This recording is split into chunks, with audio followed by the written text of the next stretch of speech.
তো প্রিয় দর্শক, চলো স্যার তোমাদের দিকে একটা জিনিস দেখাচ্ছি আজকে। এই যে দেখতে পাচ্ছ, দেখাচ্ছি তোমাদের দিকে, দেখো এইদিকে নিচেটা দেখো। এই যে এগুলো দেখতে পাচ্ছ, এগুলো এই দেখো, এগুলো এই জিনিসগুলো, এগুলো হচ্ছে দাঁত।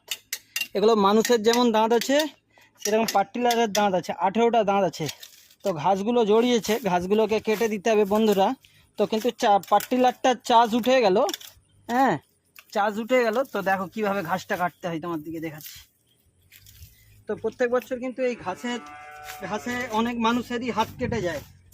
তো খুব সাবধানের মধ্যে এসব কাজ করতে হয়, তোমার দিকে দেখাচ্ছি। মোট 18টা ফাল আছে বন্ধুরা, এদিকে দেখো 18টা ফাল আছে। আর এই ফালে কাস্তা আর বঁটি কিংবা কাঠারি করলে এত ধারালো হয় আপনারা ধারণা করতে পারবেন না। হ্যাঁ এই দেখো, পুরো ফালটাকে কেটে পরিষ্কার করে